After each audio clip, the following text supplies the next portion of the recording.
Katwebaze. Mukama Katonda judesa n'okwagala. Atugenda okuyigako, tugenda kuyiga ku nsibuko y'obulamu. Mukama Katonda tukwebaza okubanga watulokola olw'ekisa kyo mu nnyera Yesu Kristo Mukama waffe. Amiina. Tweyanziza nnyo, tweyanzeege. Joli awuliriza Prime Radio kaakano. Yakatweyungako nkusaba okkirize n'ekisa ekingi tweyongera okuyiga. Otuule ale tuyigire wamu. Njagala kwebaza abo waliwo betutambula nabo mu by'okuyiga bino naye nga ate si bakristaayo Abadventist naye nga banyumirwa nnyo ebigambo bino n'okuyigira wamu naffe. Bane mbalamusizzaako yonna we muli mweyongere nnyo ate era n'okuyiga naffe. Mu maaso awo ojja kufunamu nnyo nga bw'ogatta ebyokuyiga ebyo bikubeerera ekyokuyiga ekirungi. Ekyokuyiga kyaffe kino ekya kwota eno kitutwalidde kakati ekyokuyiga tutuuse ku namba 9 nga tutunuulira emiramwa emikulu mu njiri ya Yokaana. Mu njiri ya Yokaana muno tutunuulidde emiramwa mingi, kaakano tutuuse ku nsibuko y'obulamu. Ensibuko y'obulamu. Bwe mwatunuulidde ensibuko y'obulamu, ensibuko y'obulamu eriwa? Buli omu bw'ategeera ensibuko y'obulamu weeri, awo buli omu giyandigenza naye atayagala bulamu. Njagala kusooka na Kalango. Osookedde mu Kalango Musomba. Kalango. Lesoni ya kwota ejja. Esebo. Twafuna omukisa okumanya topiki. Topiki nkulu nnyo. Okwagala kwa Katonda n'obwenkanya. Okwagala kwa Katonda n'obwenkanya. God's love and his justice. Oba badde ogayalirira okugula lesoni. Enokola oda nga bukyali. Oba oyogera ennimi bbiri ng'oteragula ya Luganda yokka naye ng'oluzungu lutegeera. Naye oluzungu gigule. Obeere na bbiri. Oba olina awaka abalala abasobola okuzeesomera nga bali bokka nabo bagulire. Bwe twayiseyise mu headlines twalabye nga lesoni nkulu nnyo. Weewaawo. Akati manyi naffe Kyala Kabiri ali atukulembera mu nsibuko y'obulamu. Ensibuko y'obulamu. Tweyanziza nnyo Musumba akalanga ako kakati buli omu agenda kwekateeka mu budde. Maama. Weewaawo. Twayiga nti ensonga lwaki Yokaana atuwandiikira obubaka buno. Ffe ababusoma n'ababuwulira tukkirize Yesu Kristo. Tuleme kumukkiriza bukkiriza naye ng'okumukkiriza kulimu okufuna obulamu. Twagala kumanya ensulo y'obulamu buno yeeriwa. Tugenda tandikira mu Yokaana essula esooka olunyiriri olusooka paka ku lwokuna. Lubereberye waliwo kigambo n'aba wali Katonda. Kigambo n'aba Katonda. Oyo yaliwo ku lubereberye awali Katonda. Ebintu byonna byakolebwa ku bw'oyo. Era awatali ye tewaakolebwa kintu na kimu ekyakolebwa. Obulamu bwali mu ye, obulamu ne buba omusana gw'abantu. Tyo. Tujja kwongerezaako 14:6. Tuli mu Yokaana era. Yesu n'amugamba nti nze kkubo n'amazima n'obulamu. Tewali ajja eri Kitange wabula ng'ayita mu nze. Tweyanza nnyo mukadde. Wasoose watugambye mu lunyiriri olwokuna batugambye nti obulamu bwali mu ye. Mu 14:6 ye yennyini ne yeeyogerera nti yaani ye bulamu, ye kkubo n'amazima n'obulamu. Ono ye Yesu Kristo yennyini nga yeeyogerako. Twagala kumanya nti buno bulamu kika ki era ki ekibufuula obw'enjawulo. Kantandikire wa Brian.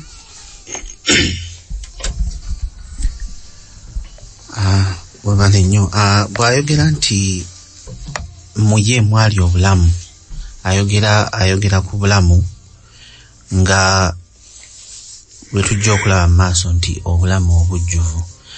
Nti weewaawo be yali ayogereramu nga balina obulamu naye obulamu nga si bujjuvu bulina ebibateganya, balina bibatakkanya nabyo, kwegamba nga buli awo naye nga bulina dent oba bulina ekyabutuukako, kubanga bwatuweebwa bwali bwaviira ddala kuva mu nteekateeka ya Katonda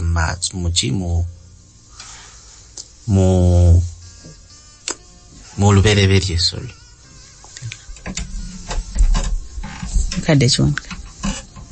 Yokaana bw'aba awandiika alungamizibwa Mwoyo Mutukuvu ngalaga nti obulamu obwa buli kintu kyonna obuli ku nsi kuno bulina omutandisi waabwo, naye nga si mulala Yesu Kristo anyweza ensonga Yokaana gye yali ayogedde nti nze kkubo n'amazima n'obuki n'obulamu, tewali ajja eri Kitange wabula ng'ayita mwani munze. Oyo ye mutonzi waffe, yatulinako obwannannyini, yatulinako obuyinza. Obwo bwe bulamu bwe bwali butuweereddwa obutaliiko kamogo, bulamu obuteredde obulungi, obuteredde. Bwe twatandika mu lubereberye obulamu buno bwa mirundi esatu. Physically Katonda yatutonda nga tuli bajjuvu, Adamu ne Kaawa. Spiritually nga bajjuvu eby'omwoyo, n'ekisinga obukulu nga bagenda kubeera etaano, kubeerawo mirembe na mirembe. So ekibi bwe kyajja nekya affecting ezo aspects zonna esatu.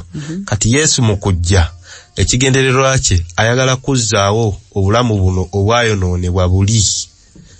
Physically tuddewo, spiritually tuddewo, n'eternally tubeerewo emirembe n'emirembe. So obulamu buno bwagamba ayagala kutuzzayo nga enteekateeka ye bwe yali okuva ku lubereberye yennyama. Bwe mba nkutegedde bulungi nti physically baali tebalwala, kati omubiri gulwala. Spiritual enkolagana ne Katonda yasalikako. Ate ekyokulala ogambye ki? Eternally nga bagenda kubeerawo. Buno obukoma kwegamba ye bwagaba bwalubeerera, kyekibufuula obw'enjawulo. Nange nalowoozezza nti obulamu buno buli pure and worth living, bulongoofu, nakyo kibufuula obwaki obw'enjawulo. Omusumba, obulamu buno mulese mwabalemu ekibuuzo. Obulamu bulina ensibuko ye Katonda, n'ekigambo ekikozesebwa mu Bayibuli okubwogera kuba kirazzowe. Bulina characteristic ki ze tubadde tunyonyolako, naye esookera ddala fe obulamu bwe tumanyi butuweebwa buweebwa, naye buli nnyinibwo bwalina si butonde, bwalina si bweyazike, si bugule, tebuliiko ntandikwa, tebuliiko nkomerero. Bizibu okunnyonnyola. Kyava nga ye mutonzi kubanga atoola ku buli n'atonda ebirala ne bibeerabiramu. Ekibuuzo kye nandibuuziza nnyabo nti nnyinibwo abulina characteristics si bisaanyizo. Abeera nabwo abeera naki? Quality kizaalina. Abeera n'obulamu ng'oli nnyinibwo bw'alina.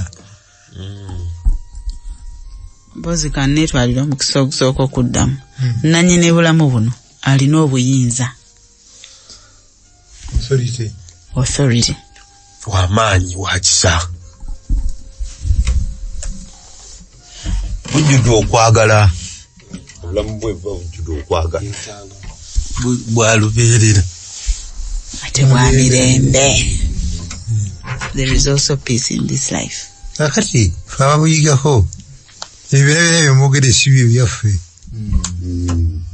naye obulamu obulimu okwagala, obulimu emirembe, obw'olubeerera obutavaawo, obutaliimu kufa. Omwogezi omuki abadde agamba nti it's worth living. Katonda obulamu bwe bumunyumira, buli worth living.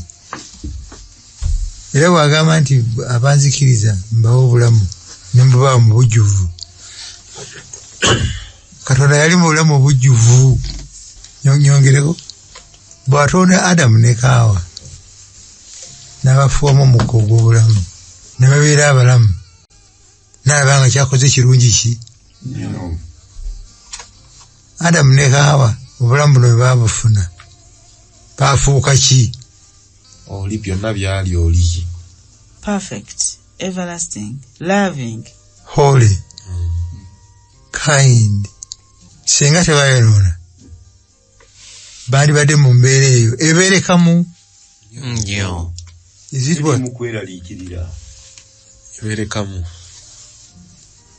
ekibi ne kijja ekibisatu labe Dennis byayise ebisatu physical life neefuuka ki kulwala torment, pain, death. Spiritual life gye balina ne bagatane Katonda olutunda bagatane Katonda ne luba lutya erukutuka tebakyalina connection ku masanyalaze Katonda obulamu eri abaali bwali etano okufuna kuyingirawo kakati tulina kiki twasigaza ki bwogerageranya nakiri twasigaza ki tukiyite kitya okata kise dupe oba fake oba dupe obulamu butali bwasiliivi obulamu butalina makulu obutaliko gye buva obutaliko gye bugenda obutalina ssuubi lisukka ku bye tulabako ku bijjudde nyiike ne bwofuna ebyenkanawa era osigala oli mweraliikirivu mulungi nnyo Katonda wakisa tuyabitunulamu n'atukolera program bwe yagala ensi bwati n'aweereza omwana we bwe yamukkiriza amuzize ku program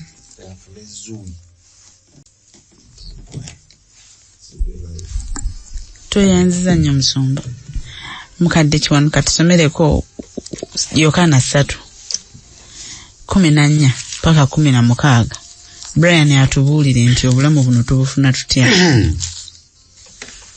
14 yagambye nti nga Musa bwe yawanika omusota mu ddungu bwe kityo n'omwana w'omuntu kimugwanira okuwanikibwa buli muntu yenna amukkiriza abeere n'obulamu obutaggwaawo mu ye kubanga Katonda bwe yayagala ensi bw'ati n'okuwaayo n'awaayo omwana we yazaalibwa omu yekka buli muntu yenna amukkiriza alimu okubula naye abeere n'obulamu obutaggwaawo. So Brian, tufuna tutya obulamu buno bwe twogeddeko obulimu biri byonna? Agambye nti na buli muntu yenna amukkiriza abeere n'obulamu obutaggwaawo. Tulina okuba n'okukkiriza. Okukkiriza kuno kwe twayogeddeko twalabye nga ne daimoni oba abasinkana Yesu nabo bamukkiriza bamulabako bamukkiriza nti ye Masiya. Naye okukkiriza kuno kulimu n'okweweerayo ddala eri Yesu Kristo, kwe kumukkiriza n'okumukkiriza akole mu bulamu bwaffe. Weewaawo mukadde kiwanukira tusomereko mu Yokaana 6:27 tufuneyo amakulu amalala ag'obulamu buno. 27 yagambye temukoleranga kyakulya ekiggwaawo naye ekyokulya ekirwawo okutuuka ku bulamu obutaggwaawo. Mwana w'omuntu kyalibawa kubanga kitaffe ye Katonda amusizzaako oyo akabonero. Ye Katonda amusizzaako oyo akabonero. Yeseba obulamu buno bwe tubufuna ne butujjulamu kizibu obwesigaliza nti Filipo bw'asanga Nathaniel amugambya tulabye Masiya, tulabye Kristo gwe tunoonya. Ne Andrea naye n'agamba Simoni Petero nti tumulabye. Kitegeeza obulamu buno bw'omala obukkiriza bukujjula kizibwalira okubwesigaliza wekka, otambula okakibwa okubulagako n'abalala nti tosobola bwesigaliza wekka. Kyovula bano bw'agambye nti temukolereranga kyakulya ekigwaawo.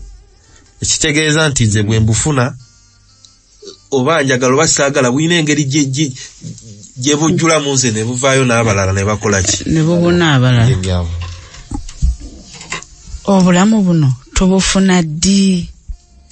Kadde tusomereko mu Yokaana 5:24 omusumba atwanukule.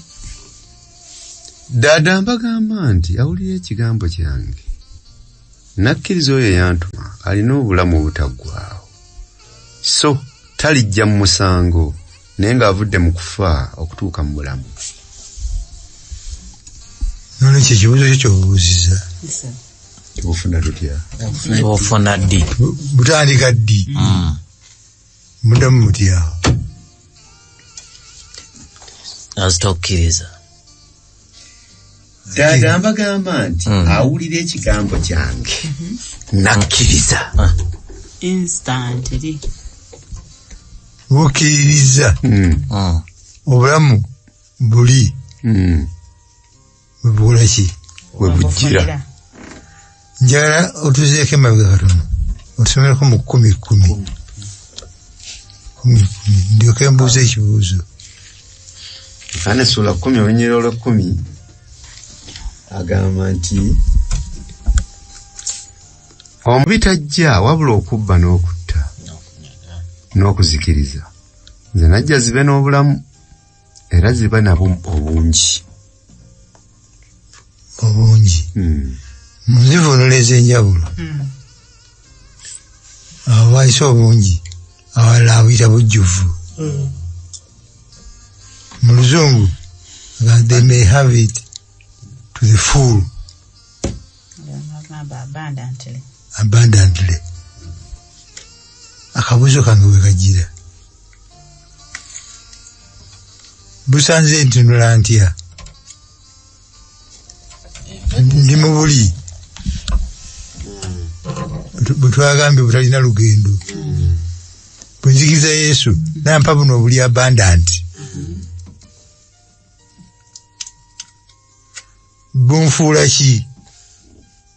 bwe nfuna buno nga mpona buli,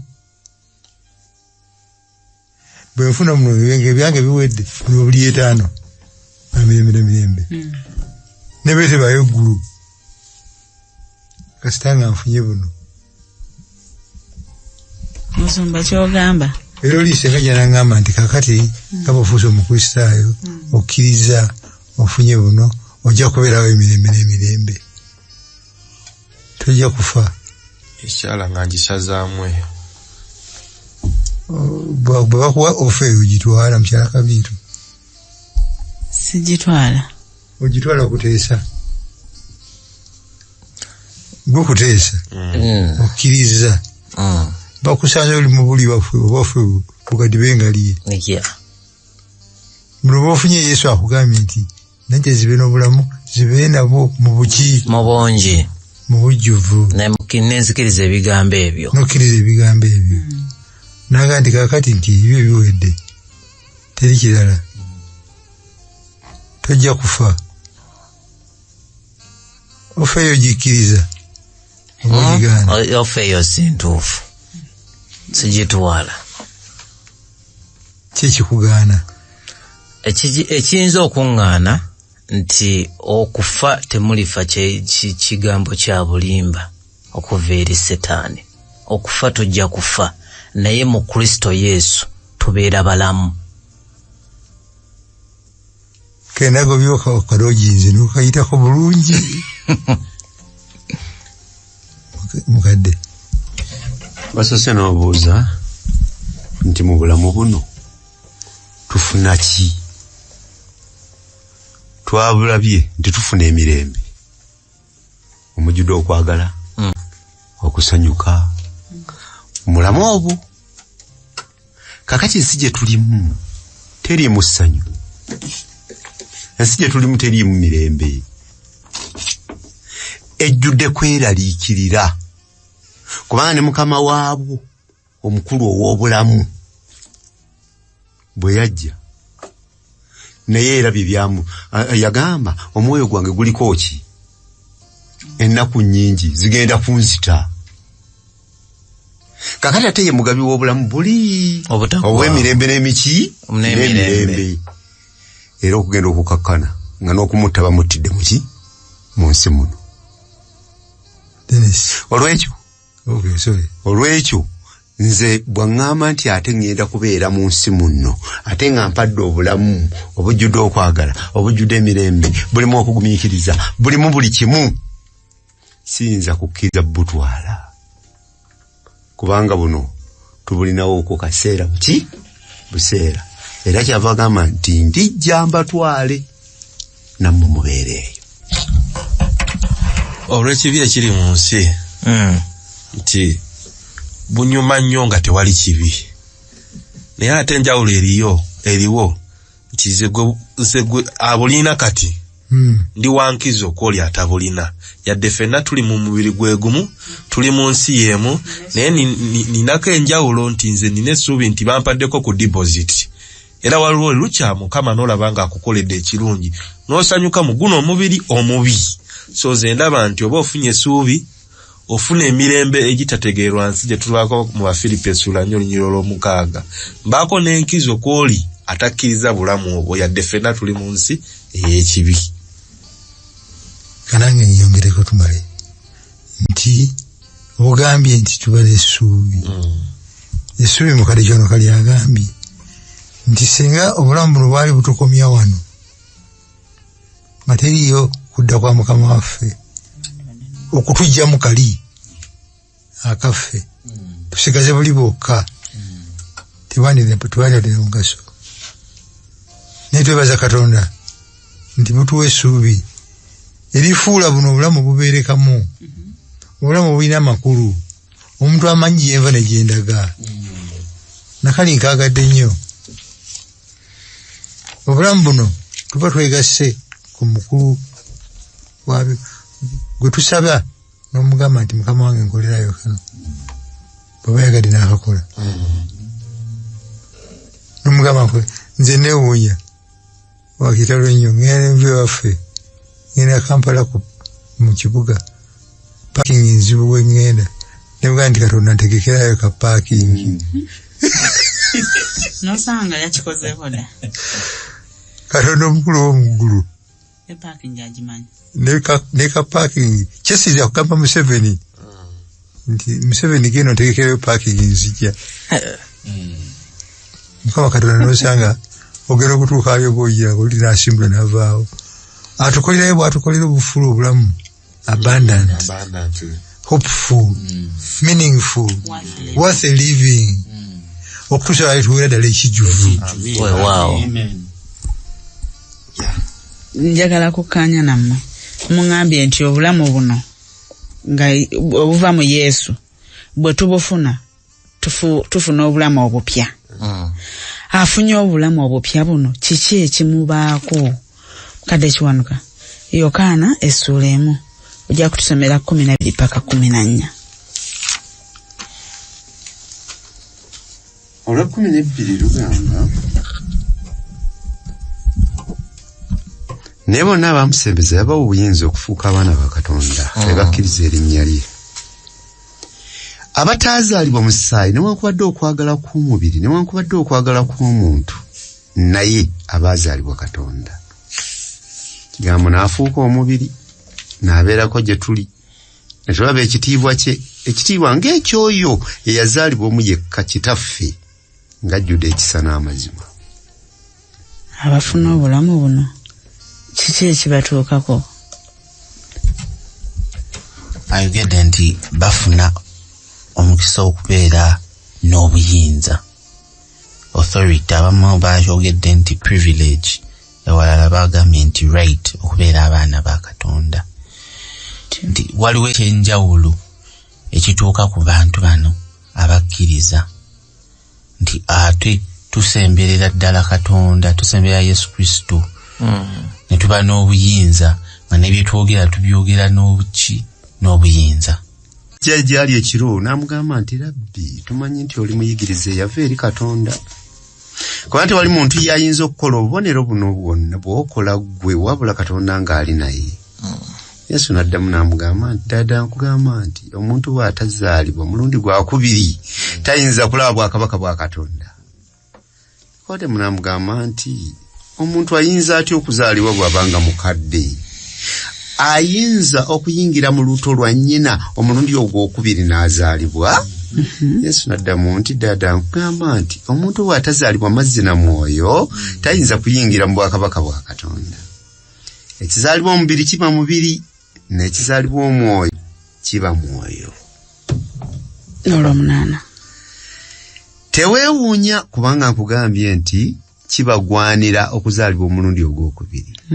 Empewo ekuntira gyeyagala, n'owulira okuwuuma kwayo, naye tumanye gy'eva newankubadde gyegenda. Bw'atyo bw'abeera buli muntu yenna azaalibwa omwoyo. Nsumba Yesu annyonnyola atya Nikodemo ono ku bulamu buno obupya? Annyonnyola engeri gye bufunwamu. Mulesoni bagambye tubufuna bwa kukkiriza. Nekirabika nga ye siteepu esooka. Yesu ye n'agamba nti bifunibwa lwa kuzaalibwa. Njawulo ki wakati w'okukkiriza n'okuzaalibwa? Ku bibiri kiki ekisooka? Kukkiriza oba kuzaalibwa gwakubiri? Mukinyonyola. Njawulo gye ndaba wakati w'okukkiriza n'okuzaalibwa nti okuzaalibwa sikulinaako choice. Sisalawo ani ananzaala. So nga ate okukkiriza choice yange. Baba agambye nti omuntu yenna bw'atazaalibwa okulaba tasobola kulaba, n'okuyingira tasobola kuyingira, n'okukkiriza tasobola kukkiriza. Nze ne nkola ka conclusion nti okukkiriza kuno n'okukkiriza yansobozesa okukkiriza. Bwe twasomako mu Abefeso, ekitabo ky'Abefeso Sulemu 13 nga lwagamba nti bwe mwawulira ne mukkiriza ne muteekebwako envumbo, nti n'okuwulira kuno yansobozesa, n'okukkiriza kuno yansobozesa. So Yesu kyalinga annyonnyola Nikodemu, n'okuzaalibwa kuno nze nkusobozesa, gwe mu maanyi go tosobola.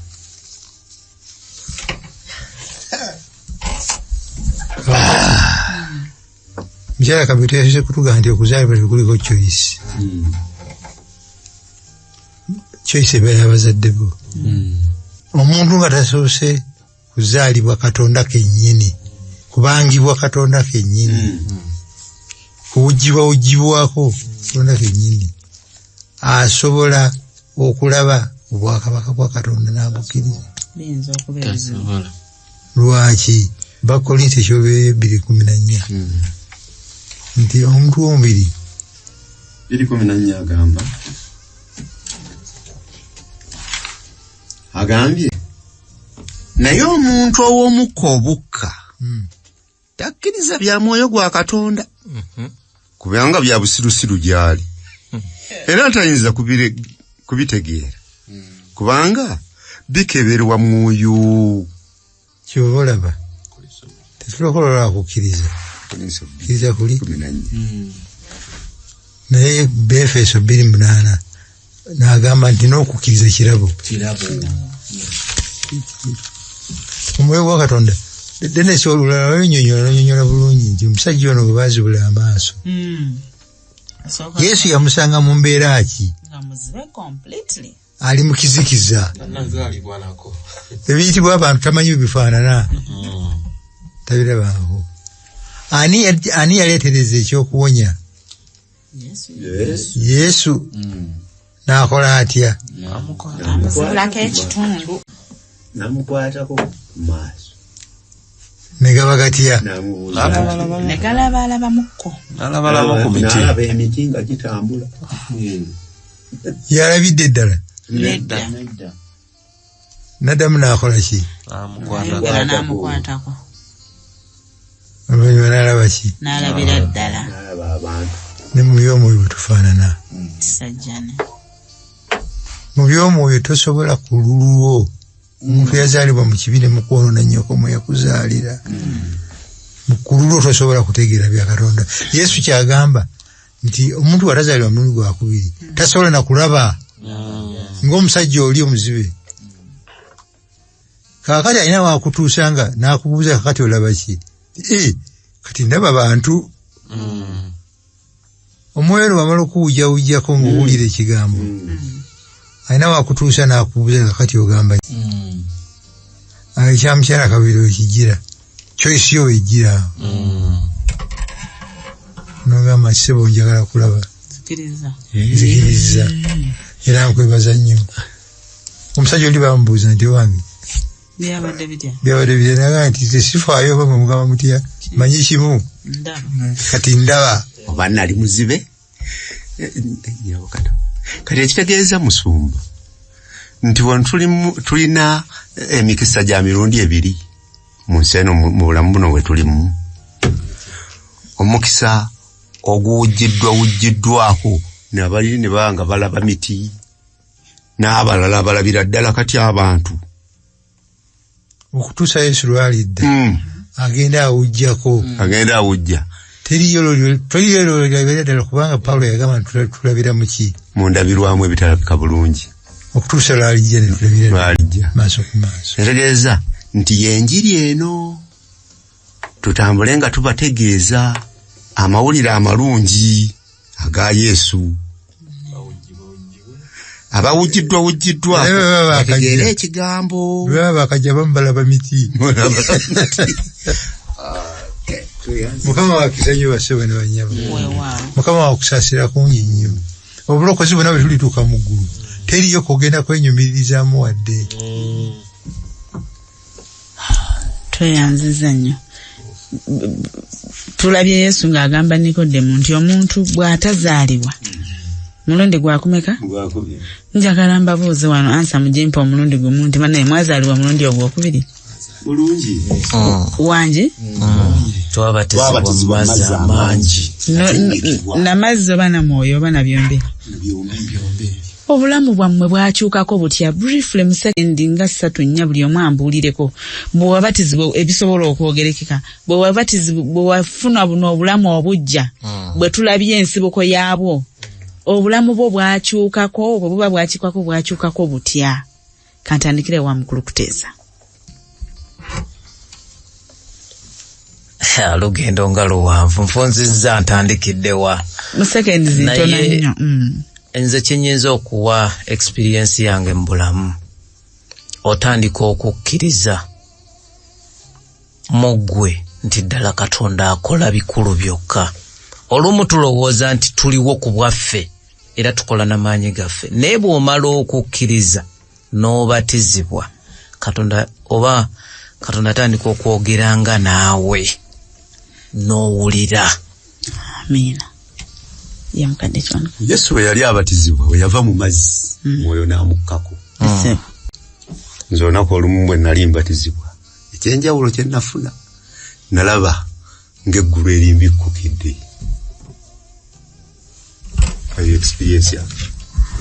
Experience sejendabawo otandika okukozesa kitwayigako WWJD what would Jesus do tiwobeera mu mbeera kunyigiriza oba omuntu akoze ekintu olwokuba obujjiddwako alaba ku miti abadde avumirawo otandise okulaba onyumugusemuko olaba ku miti otandika okuhandolinga embeera nga Yesu bwe yali gihandolinze kyendabawo okugezaako okuhandolinga era nga betwogedde ekigambo kyagambye kuzaalibwa amazzi n'omwoyo tugenda ne tubatizibwa era nga essaawa eyo nga wakava mu mazzi ne Yesu Kristo oba osaba singa kati akomerawo wano ne bantwala direct ng'embeera tennatabuka nga tennaba kutabuka naye along the way nze nakitegeera nnyo okuzaalibwa omwoyo omutukuvu kintu kya njawulo nti wabaawo ebintu ebikutuukako naawe ne weewuunya oba ddala ye ggwe. Ekyokulabirako nze nali mulwanyi mulungi ow'ebikonde alala Brian atokirabika yazaalibwa mulundi ogwokubiri ng'okulwana bintu byangu nnyo oyagala kubba naye wabaawo olwotuuka kati ng'oli ayinza n'okuwugira ekigambo kilo 5 nosirika mukama musaasire kubanga tamanyi nakyayogedde n'omuleka awo abantu ne badda wabbali baga tolina kyogenda mukolako. Mukyala Kabiito, katono nnyo kenjagala okwongerako katono. Waliwo nze kye nafuna nti you get the difference wakati w'obulamu bwe tubeeramu buno obwensi n'obuno obuli mu Kristo ne real life. N'otandika okulaba ebintu mu ngeri endala nga mbutufu olabira ddala gw'obiraba mu ngeri ki endala ne biri ng'otandise okubyawulawo naye bw'oba tonnaba olaba biri byokka. Njala kugumiza weka mnyama titwerabiranga nti omwoyo yatowujja luli era yali ku mulimu guno mutereeza ebintu ebikyuka mu bulamu bwaffe simaanyi gaffe sikugezaako gwaffe kumukkiriza n'akola omulimu. Njagala kusamarizinga bye muŋŋambye mukadde atusomere Baruumi 8:14 paka 17 tulabe ekituuka ku oyo afunye obulamu buno obutaggwaawo.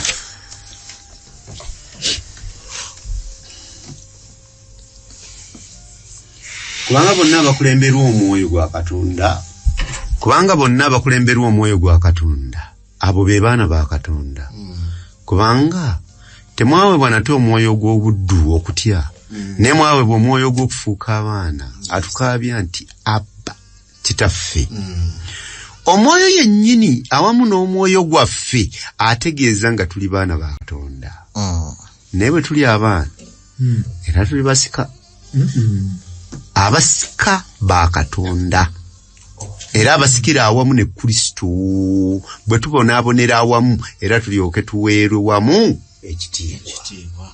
Ekitegeeza nti afuna obulamu buno Authority Brands yatugambyeko nti mbanjirina mu bujjuvu si kungabanyizaako bugabanyiza nfuna enkolagana ey'okumpi ddala ne Katonda wange otyo.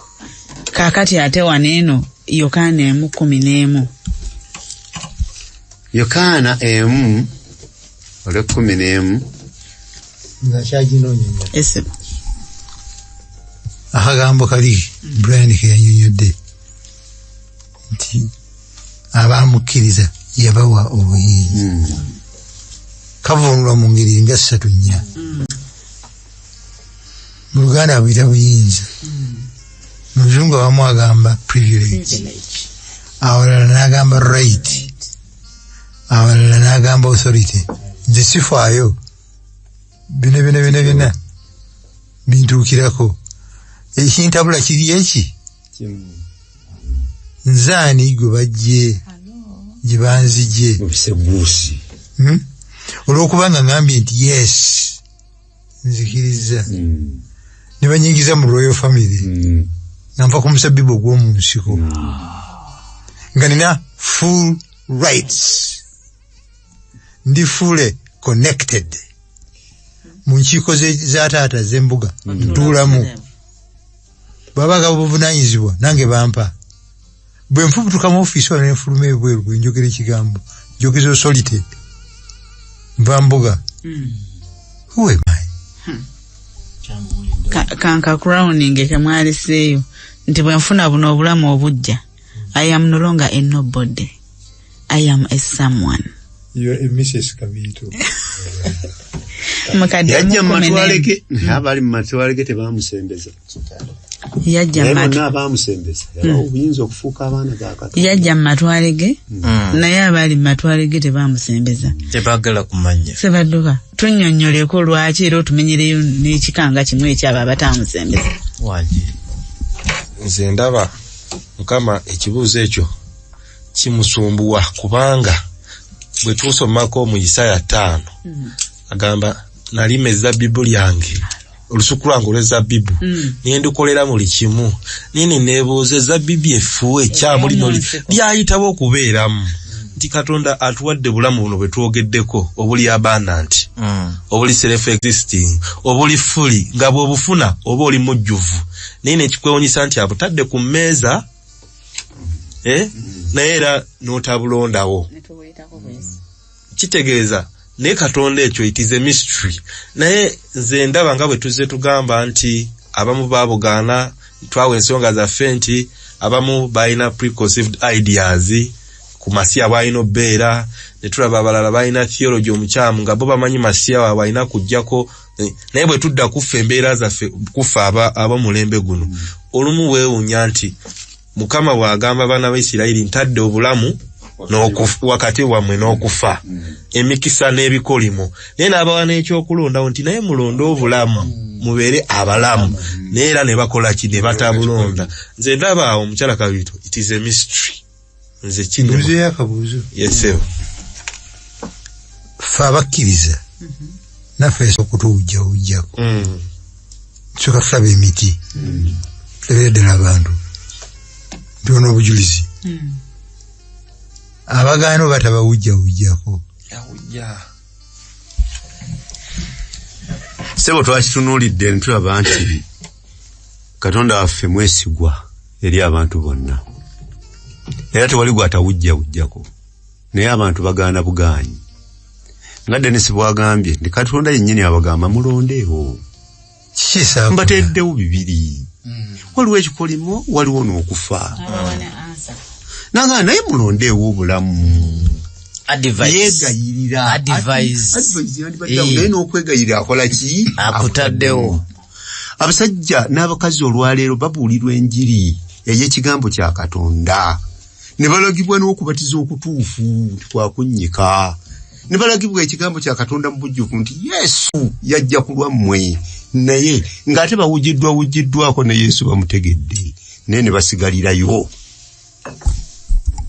nesimye kitalo wangi nesimye siringa abo kati ekibuuzo amina nampa ekirabo ky'okukkiriza nekikkiriza waawo era bamwogera bwe batyo mu Bayibuli waliwo abantu betwalaba abaamugaana okuwujjawujjako ne bakulabira eri ne bagamba nti ebyo biddira eri abamu ku Bafalisaayo Piraato naye nga senga mba waliwo betulaba abaagenda ne bamala ne bakomawo ng'omubbi ku musaalaba ekitegeeza nti bwe ntuuka eyo ne mmala ne neekubamu nga bwe tulaba omwana oli eyazaawa asobola okunziriramu mukadde ajja tusomera olunyiriri olwa Yokaana ekisooka 1:9 Brian atusabire Yokaana ekisooka essuula 1 olunyiriri olw'omwenda agamba bwe twatula ebibi byaffe ye wa mazima era mutuukirivu okutusonyiwa ebibi byaffe n'okutunaazaako byonna ebitali bya butuukirivu nyabo kabaka Manaase yali musajja wa Katonda n'amuvaako n'abambaalira emyaka 55 n'akola obubi obutabeerangawo mu Isirayiri mu kifo ky'okuwaayo embuzi n'endiga ng'awaayo mbizzi okubeera sadaaka mu yeekaalu nadira abaana be n'abawaayo nga sadaaka nebabasa mudakiika y'oluvannyuma neyeekubamu emyaka 55 Katonda nga kyawujjawujja mulamala okukkiriza nga yeefiira awo Manaase tugenda musangayo mu bwakabaka balina omukisa abafu abafiira mu Mukama waffe bigera nabo katwebaze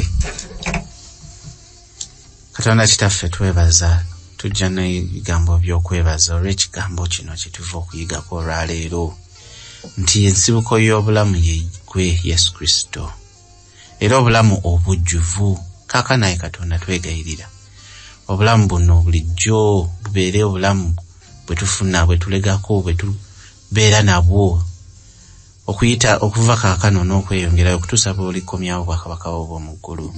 Beera wamu naffe okuyita mu lunaku olwa Ssabbiiti. Beera namu naffe okuyita ne mu wiiki endala nga bwe tutuukiriza okutuuka ku kkomerero y'omwaka. Toganya Katonda ebigere byaffe okusagaasagana. Bwetyo ne bwe tusabe n'okwebaza mu linnya Yesu Kristo Mukama waffe. Amiina. Amiina.